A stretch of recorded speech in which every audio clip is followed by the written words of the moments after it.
Been seeing a lot of video game news happen over the last couple of months, and I think I called it way back in 2019 when I saw the shift happen.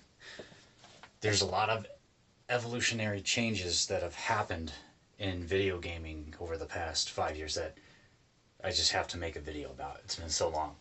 I gave up on video games real quick. The last three games that I remember buying were Lethal Company, Repo, and Pacific Drive.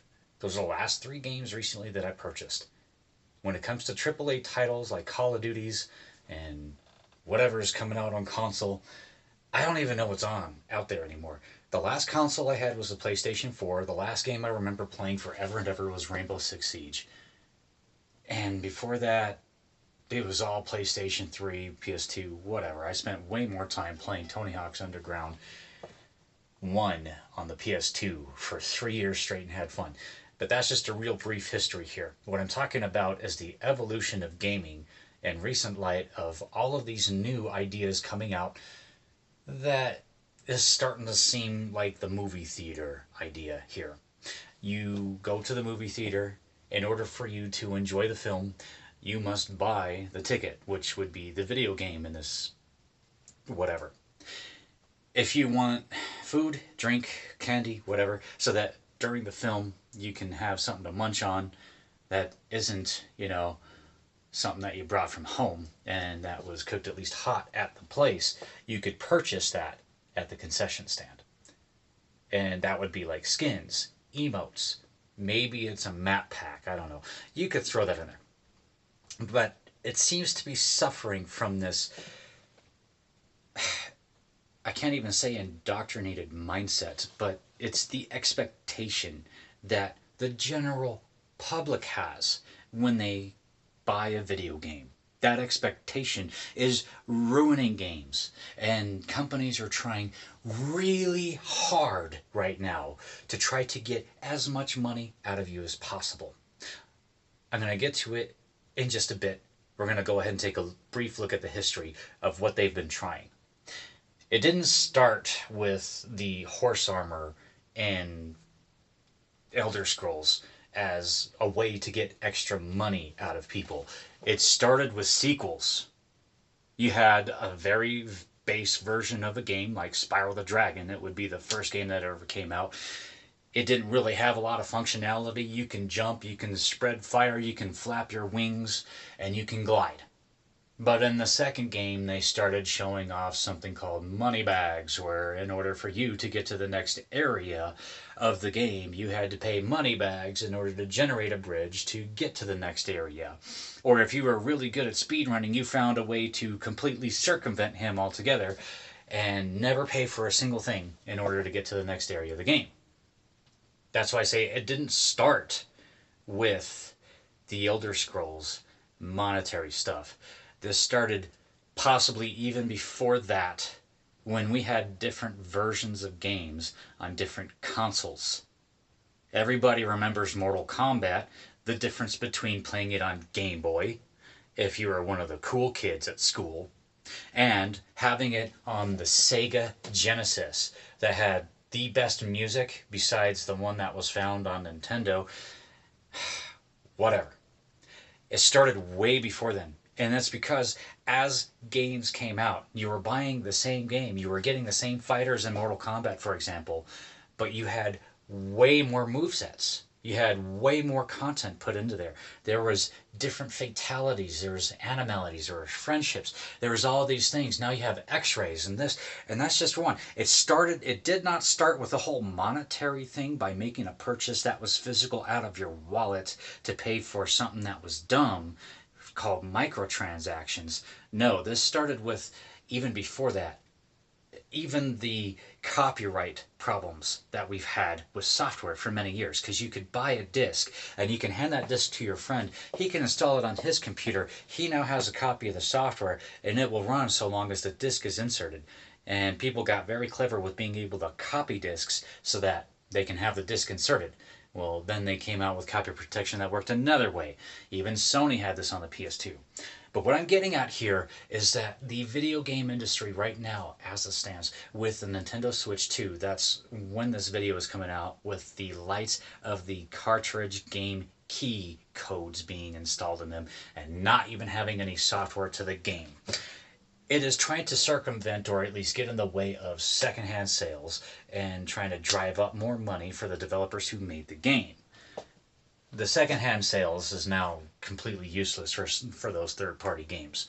First-party games, it's on the cartridge, except for certain ones where now you have to have both Nintendo Switches in order for you to put that cartridge into someone else's Nintendo Switch to activate it, and in order to get it to work on both systems.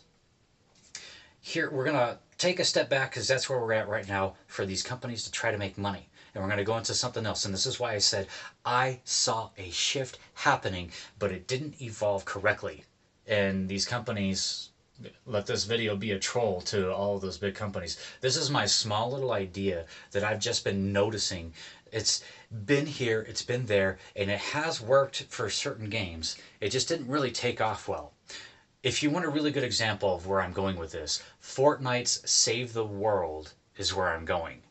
If you've played the Save the World and not the Battle Royale, which everybody suddenly jumped onto that game and loved because it was free to play and it was addicting, it was a huge map, and I'm really happy that I gave Epic Games $700 and never asked for a refund when they took away the Save the World mode on Fortnite back on the PlayStation 4. You can keep my money. I paid for the extra ultra rare super hidden edition of Fortnite Save the World. I gave them $700. Never asked for a refund when they were giving it out.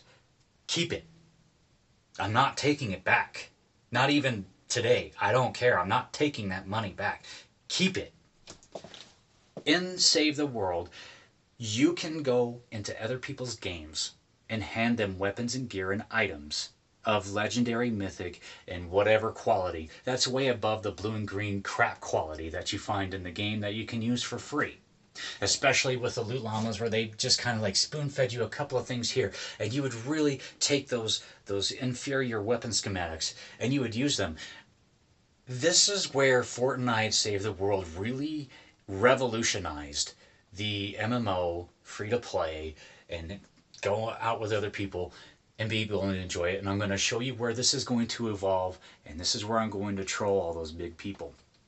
You can hand them mythic and legendary weapons, and you can make them.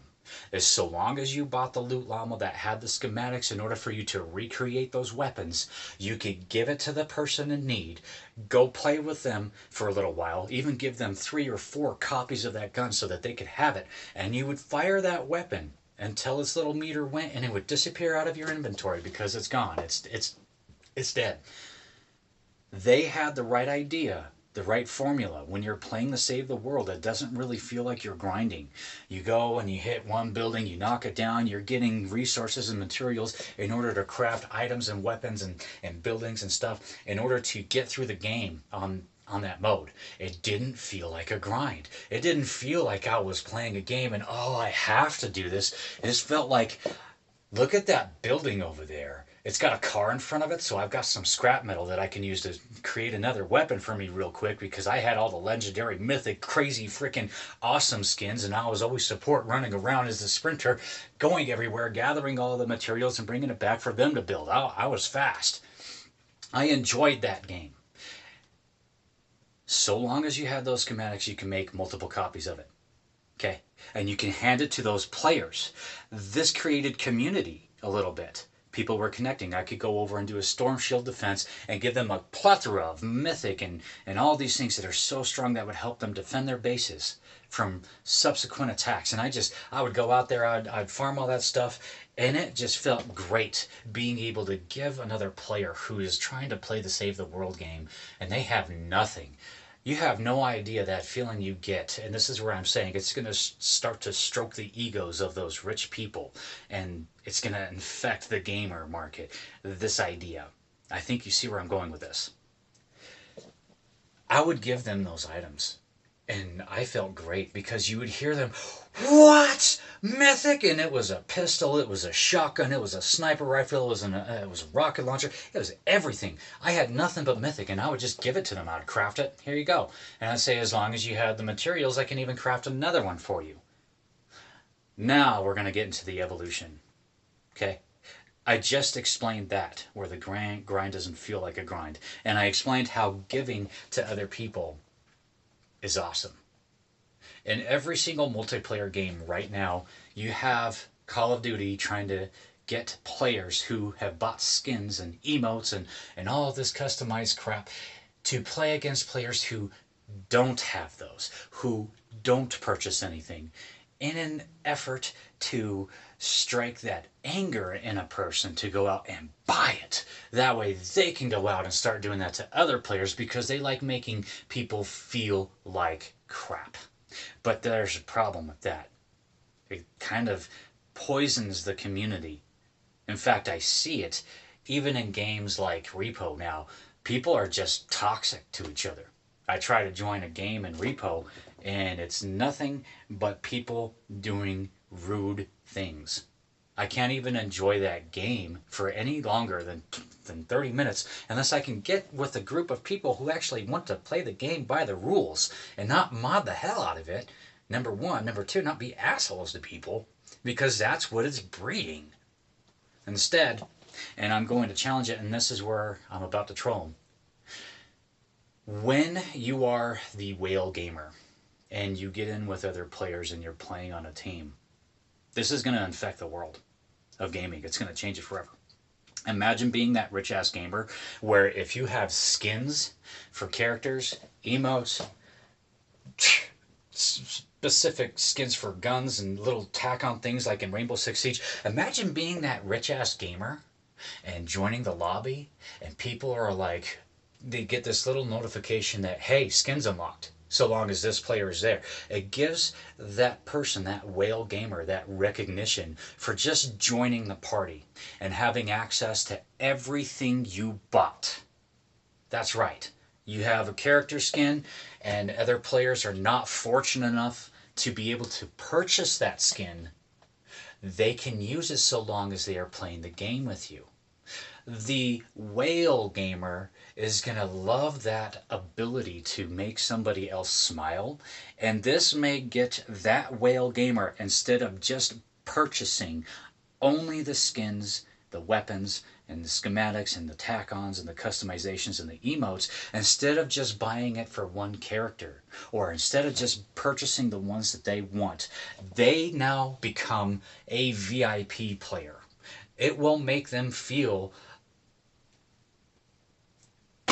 it will stroke their ego so hard, they will purchase more. You'll get the whale gamers to purchase everything for the game and go play with other players. Other players will be seeking out these whale gamers and wanting to become their friends and want to play that game forever and always until the end of time. Because now the whale gamer, when they simply just join in the game to play, they now have access to all of the cosmetic items, all of the emotes, so long as that whale gamer purchased them. Then, as a flip side to this, other whale gamers will want to seek out others so that they can have access to the skins that they don't have, so they can try it and see if they like it. This will infect the entire gaming community. I already see this taking over Call of Duty. It will cause overconsumption with those whale gamers to get them to purchase absolutely everything on the store. Instead of this, oh, let's put them in this match and maybe they'll get pissed off enough and they'll want to buy their own skin. Whenever I play those Call of Duty games, especially the ones on mobile, this is why I said I saw a shift. As a matter of fact,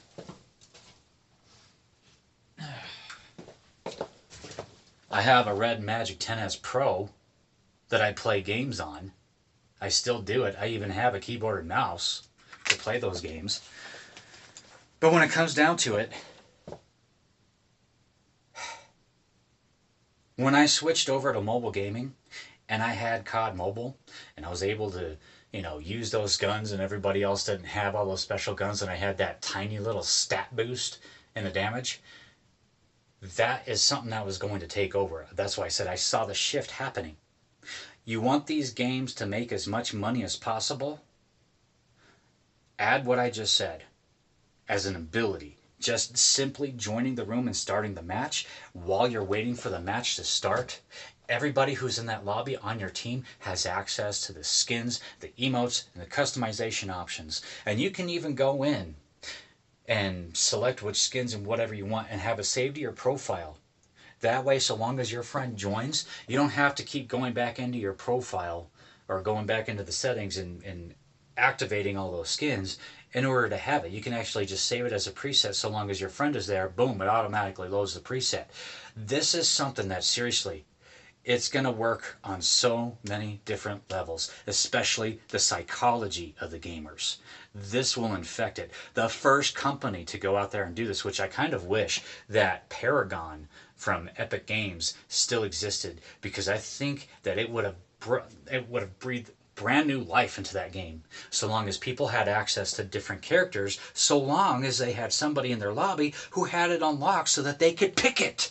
Imagine if you had that low-end gamer. Imagine, if you will, an orange hoodied kid who's got no money and wants to play the game and he's really having, and his mouth is covered because he curses so much, is able to play a game with all of his other friends, and because he's so poor, he can't have those mythic and legendary weapons.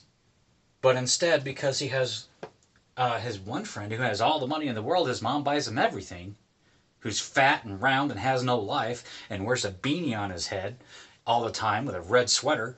Imagine, just because he joined the match in with that person in the orange hoodie, all of a sudden he can play with all the skin characters. And imagine this, if you will. That orange hooded character is the best player of the new character that just came out, better than you, and you hate that character. You bought it, and now you feel like it's a waste because you bought that character and you don't even like it. It breathes in new use for that purchase. So, that's the future of gaming. I said it first. I saw this coming, and I was waiting for it to finally evolve to that point, and it hasn't yet. But now I'm going to say it, because my idea is never going to go anywhere, and this is a multi-million-dollar idea, and I'll never get paid for it. I said it first.